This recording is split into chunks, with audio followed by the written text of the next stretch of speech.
प्रस्तावना: जन्माष्टमी पर्व को भगवान श्री कृष्ण के जन्मदिन के रूप में मनाया जाता है। यह पर्व पूरी दुनिया में पूर्ण आस्था एवं श्रद्धा के साथ मनाया जाता है। जन्माष्टमी को भारत में ही नहीं बल्कि विदेशों में बसे भारतीय भी पूरी आस्था व उल्लास से मनाते हैं।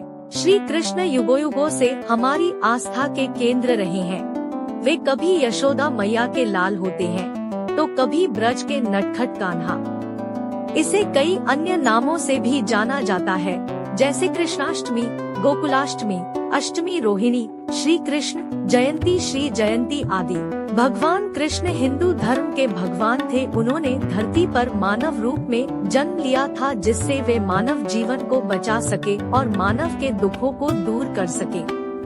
जन्माष्टमी 2 दिन क्यों मनाया जाता है? ऐसा माना जाता है, नक्षत्रों के चाल के वजह से साधु संत शैव संप्रदाय इसे एक दिन मनाते हैं तथा अन्य गृहस्थ वैष्णव संप्रदाय दूसरे दिन पूजा अर्चना उपवास करते हैं। जन्माष्टमी कब और क्यों मनाई जाती है? भगवान श्री कृष्ण के जन्मोत्सव का दिन बड़ी धूमधाम से मनाया जाता है। जन्माष्टमी पर्व भगवान श्री कृष्ण के जन्मदिन के रूप में मनाया जाता है, जो रक्षाबंधन के बाद भाद्रपद माह के कृष्ण पक्ष की अष्टमी तिथि को मनाया जाता है। श्री कृष्ण देवकी और वासुदेव के 8वें पुत्र थे। मथुरा नगरी का राजा कंस था, जो कि बहुत अत्याचारी था। उसके अत्याचार दिन प्रतिदिन बढ़ते ही जा रहे थे। एक समय आकाशवाणी हुई कि उसकी बहन देवकी का 8वां पुत्र उसका वध करेगा। यह सुनकर कंस ने अपनी बहन देवकी को उसके पति वासुदेव के साथ काल कोठरी में डाल दिया। कंस ने देवकी के कृष्ण से पहले के 7 बच्चों को मार डाला। जब देवकी ने श्री कृष्ण को जन्म दिया, तब भगवान विष्णु ने वासुदेव को आदेश दिया कि वे श्री कृष्ण को गोकुल में यशोदा माता और नंद बाबा के पास पहुंचाएं, जहां वह अपने मामा कंस से सुरक्षित रह सकेगा। श्री कृष्ण का पालन पोषण यशोदा माता और नंद बाबा की देखरेख में हुआ। बस उनके जन्म की खुशी में तभी से प्रतिवर्ष जन्माष्टमी का त्योहार मनाया जाता है। तैयारियां: श्री कृष्ण जन्माष्टमी के दिन मंदिरों को खास तौर पर सजाया जाता है। जन्माष्टमी पर पूरे दिन व्रत का विधान है। जन्माष्टमी पर सभी 12 बजे तक व्रत रखते हैं। इस दिन मंदिरों में झांकियां सजाई जाती है और भगवान श्री कृष्ण को झूला झुलाया जाता है और रासलीला का आयोजन होता है। कृष्ण जन्माष्टमी का व्रत: यह भारत के विभिन्न स्थानों पर भिन्न भिन्न तरह से मनाया जाता है। इस उत्सव पर ज्यादातर लोग पूरा दिन व्रत रहकर पूजा के लिए घरों में बाल कृष्ण की प्रतिमा पालने में रखते हैं। पूरा दिन भजन कीर्तन करते तथा उस मौसम में उपलब्ध सभी प्रकार के फल और सात्विक व्यंजन से भगवान को भोग लगाकर रात्रि के 12 बजे पूजा अर्चना करते हैं।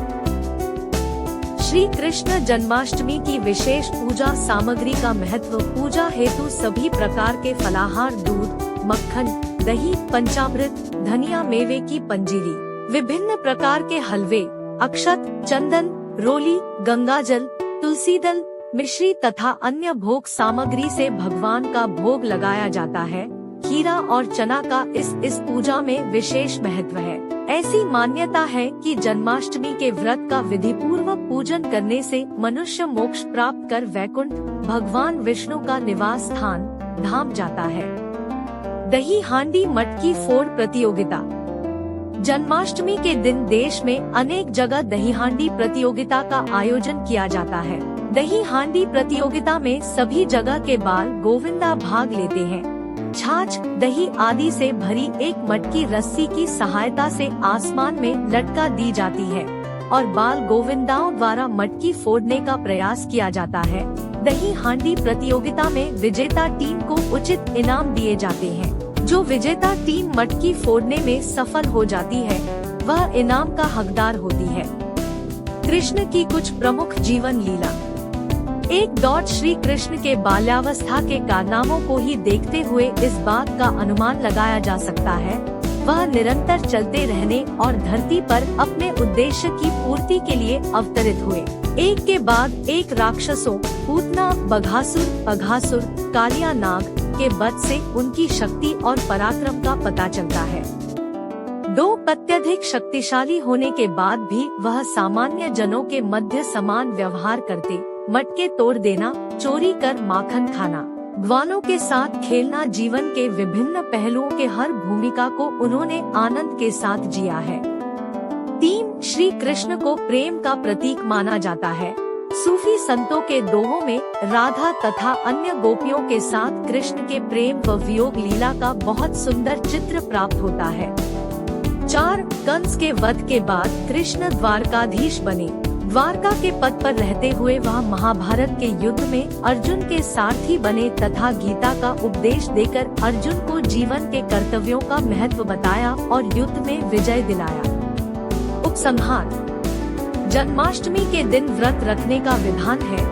अपनी सामर्थ्य के अनुसार फलाहार करना चाहिए। कोई भी भगवान हमें भूखा रहने के लिए नहीं कहता, इसलिए अपनी श्रद्धा अनुसार व्रत करें। पूरे दिन व्रत में कुछ भी ना खाने से आपके स्वास्थ्य पर बुरा असर पड़ सकता है, इसलिए हमें श्री कृष्ण के संदेशों को अपने जीवन में अपनाना चाहिए।